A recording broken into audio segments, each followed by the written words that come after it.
வணக்க மக்களே, இந்த வீடியோல நம்ம எதை பத்தி பார்க்க போறோம் அப்படின்னா பீகார் தேர்தல் முடிவுகள், அதோட தமிழக அரசியல்ல ஏற்படக்கூடிய மாற்றங்கள், இத பத்தி தான் பார்க்க போறோம்.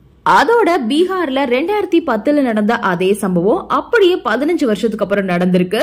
பீகார்ல மொத்தமா 243 தொகுதி, அதுல என்டிஏ கூட்டணி 208 தொகுதிகள்ல அபாரமா வெற்றி பெற்று இருக்காங்க.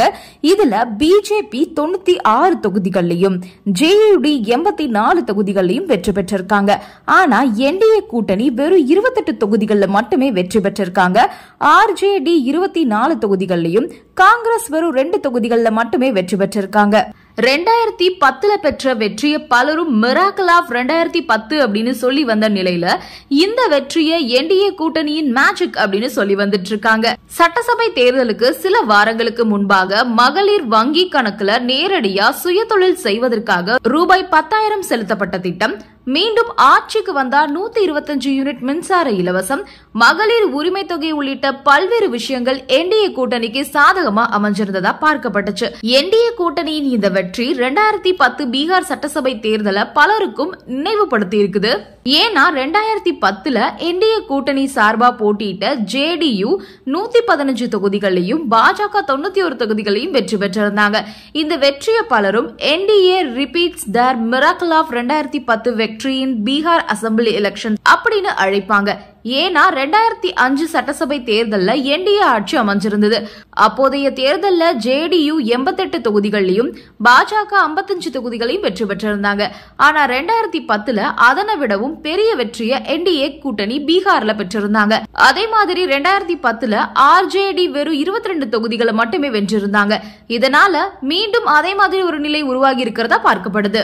அடுத்ததா பீகார் தோல்வி தமிழகத்துல எதிரொலிக்குது. அடம் பிடிச்சு 60 சீட்டுகளை கேட்டு பெற்ற நிலையில 2 தொகுதிகள்ல மட்டும்தான் காங்கிரஸ் வெற்றி பெற்றிருக்காங்க. இதனால தமிழக சட்டமன்ற தேர்தல்ல காங்கிரஸ் கட்சிக்கு 10 தொகுதிகளுக்கு மேல ஒதுக்கவே கூடாது அப்படின்னு நெட்டிசன்கள் திமுகவை வலியுறுத்தி வேற வந்துகிட்டு இருக்காங்க. இதையடுத்து தாவேகா காங்கிரஸ் கூட்டணி உருவாகி விடுமோ அப்படின்ற கேள்வியும் எழுந்திருக்கு. பெரும் எதிர்பார்ப்புகளுக்கு இடையே சட்டசபை தேர்தல் 2 கட்டங்களா நடைபெற்று முடிஞ்ச நிலையில வாக்குகள் எண்ணப்பட்டு முடிவுகளும் வந்துருச்சு. அதன்படி தேசிய ஜனநாயக கூட்டணியே வெற்றி பெற்றிருக்காங்க. கருத்து கணிப்புகளையும் தாண்டி 200க்கும் மேற்பட்ட தொகுதிகள்ல என்டிஏ கூட்டணி வெற்றி பெற்று மீண்டும் ஆட்சி அமைப்பதை உறுதி செஞ்சிருக்காங்க. அதே நேரத்துல காங்கிரஸ் ஆர்ஜேடி கூட்டணி படு தோல்வியை சந்திச்சிருக்காங்க. குறிப்பா காங்கிரஸ் உடைய நிலைமை பரிதாபகரமா இருக்கு. கர்நாடகாவை தவிர காங்கிரஸ் சந்திச்ச பெரும்பாலான தேர்தல்கள்ல தோல்வியை தான் சந்திச்சிருக்காங்க. கடைசி 3 மக்களவை தேர்தல்கள் கர்நாடகாவை தவிர்த்து பிற மாநில சட்டசபை தேர்தல்கள்ல காங்கிரஸ் தோல்வியை சந்திச்சுட்டு வராங்க. இந்த நிலையில 2026 சட்டமன்ற தேர்தல்ல காங்கிரஸ் கட்சிக்கு கூடுதல் தொகுதிகளை ஒதுக்க வேண்டும், ஆட்சி அதிகாரத்துல பங்கு அப்படின்ற முழக்கம் முன்வைக்கப்பட்டு வருது. ராகுல் காந்தியுடனான தமிழ்நாடு முதலமைச்சர் மு.க. ஸ்டாலினின் நெருக்கம் காரணமா இந்த முறை அதிக சீட்டுகளை கேட்டு பெற்றுவிடலாம் அப்படின்னு காங்கிரஸ் கட்சியினர் நினைச்சிட்டு இருந்திருக்காங்க. ஆனா பீகார்ல ஏற்பட்ட படு தோல்வியால இணையவாசிகள் காங்கிரஸ் கட்சியை கடுமையா விமர்சனம் பண்ணி வந்துட்டு இருக்காங்க. அதோட பீகார் தேர்தல்ல ஆர்ஜேடி வாக்கு வங்கியையும் காங்கிரஸ் கட்சி பாதித்து விட்டதா குற்றச்சாட்டு முன்வைக்கப்படுது. இதன் காரணமா 2026 சட்டமன்ற தேர்தல்ல காங்கிரஸ் கட்சிக்கு 10 சீட்டுகளை மட்டுமே ஒதுக்க வேண்டும் அப்படின்னு சொல்லி வந்துட்டு இருக்காங்க. கடந்த தேர்தலின் போது அந்த கட்சிக்கு 25 இடங்கள் ஒதுக்கப்பட்ட நிலையில 10 இடங்கள்ல வெற்றி பெற்றிருந்தாங்க அப்படின்றது குறிப்பிடத்தக்கது. அங்க அடிச்சா இங்க வலிக்கும் அப்படின்றது மாதிரி பீகார் தேர்தலால தற்போது காங்கிரஸ் கட்சி தமிழகத்துல பின்னடைவை சந்திச்சிருக்காங்க. காங்கிரஸ் கட்சிக்குன்னு தனித்து வாக்கு வங்கி இல்லாத நிலையில திமுகவுடைய தயவுலையே பயணிக்க வேண்டிய நிலை ஏற்பட்டிருக்கு. இந்த நிலையில பீகார் தோல்வியால தமிழக காங்கிரஸ் திமுக இணையவாசிகளால விமர்சிக்கப்பட்டு வரக்கூடிய நிலையில காங்கிரஸ் தமிழக வெற்றி கழக கூட்டணி அமையலாம் அப்படின்னு பேச்சு அடிபடுது. ஏற்கனவே தமிழக வெற்றி கழகம் காங்கிரஸ் கட்சியோட கைகோர்க்க தயாரா இருக்கக்கூடிய நிலையில 50 சீட்டுகள் துணை முதலமைச்சர் பதவி அப்படின்னு பேச்சுவார்த்தை நடந்துட்டு வரதா சொல்லப்படுது.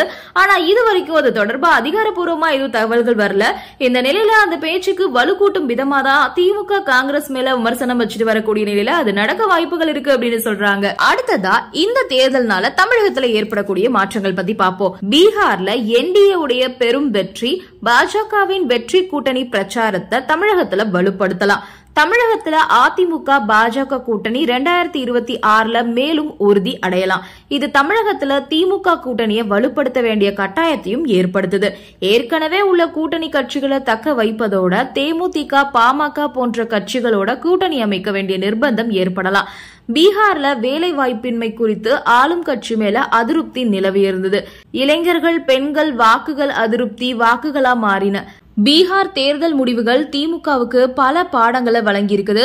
பீகார்ல என்டிஏ உடைய வெற்றி தமிழகத்துல பாஜக உடைய செல்வாக்க மேலும் பலமாக்கிருக்கு அப்படின்னே சொல்லலாம். இது திமுக கூட்டணிகளை மறுபரிசீலனை செய்யும் முடிவுக்கே நகர்த்தி இருக்குது. காங்கிரஸ் போன்ற தேசிய கட்சிகளுடைய பலவீனம் திமுக உடைய வாக்குகளை பறிக்கலான்னு சொல்றாங்க. ஹரியானா, மகாராஷ்டிரா, டெல்லி, பீகார் இப்படின்னு தொடர்ச்சியான வெற்றிகள் பாஜகவுடைய தேசிய ஈர்ப்பை காட்டுது. தமிழகத்துல பாஜக, பாமக போன்ற கூட்டணிகள் வலுப்பெற வாய்ப்பு இருக்கு. திமுகவுக்கு பாஜக எதிர்ப்பு முழக்கம் மட்டும் போதாம ஜாதி மத அரசியலையும் சமாளிக்க வேண்டியிருக்கும். பீகார்ல உயர் வாக்குப்பதிவு, குறிப்பா பெண்கள் என்டிஏவுக்கு சாதகமா வாக்களிச்சாங்க. தமிழகத்துல இளைஞர்கள், பெண்கள் மீதான திமுகவின் கவனத்தை மகளிர் உரிமை தொகை, வேலை வாய்ப்புல வலுப்படுத்தலாம். ஆனா திமுக ஆட்சியின் இறுதி கட்டம் அப்படின்றதுனால முன்னாடியே செய்யாம அந்த வாய்ப்பை திமுக இழந்துட்டாங்க அப்படின்னே சொல்லலாம். பாஜகவுடைய தொடர் வெற்றி அலை தொடர்ந்துட்டு இருக்கு அப்படின்றத இந்த தேர்தல் உறுதிப்படுத்தி இருக்கு. திமுகவுக்கு இது எச்சரிக்கை மணியாகவே பார்க்கப்படுது. பீகார்ல தேர்தல் பேரணிகள்ல பிரதமர் மோடி துப்பாக்கி வன்முறை, சட்டவிரோதம் இப்படின்னு ஆர்ஜேடி திரும்பவும் ஆட்சிக்கு வந்தா மீண்டும் வரக்கூடிய காட்டு ராஜ்யத்தை அனுபவிப்பீங்க அப்படின்னு எச்சரிக்கை விடுத்திருப்பாரு. பீகார்ல மக்கள் மனசுல இந்த முழக்கம் அந்த மக்களை விழிப்புணர்வை செஞ்சிருக்கு. தமிழகத்திலையும் சட்ட ஒழுங்கு, போதைப் பொருட்கள் அதிகரிப்பு, வன்முறை சம்பவங்கள் அதிகரிச்சுட்டு வருது. தமிழக சட்டமன்ற தேர்தல்ல இதே பிரச்சாரத்தை பாஜக முன்னெடுக்க அதிகமான வாய்ப்பு இருக்கு. திமுக மகளிர் உரிமை தொகை, மகளிர் இலவச பயண திட்டங்களை தான் நம்பி இருக்காங்க. ஏன்னா பெண் வாக்காளர்களை இது கவரும் அப்படின்னு அவங்க நம்புறாங்க. ஆனா மகளிர் உரிமை தொகை அனைவருக்கும் சென்று சேரவில்லை. அதோட தகுதியுடைய மகளிருக்கு அப்படின்னு சொல்லி பல பேருக்கும் இந்த தொகை மறுக்கப்பட்டதால பெரும்பாலான பெண்கள் மத்தியில மகளிர் உரிமை தொகை திட்டம் அதிருப்தி ஏற்படுத்தியிருக்கு அப்படின்னே சொல்லலாம்.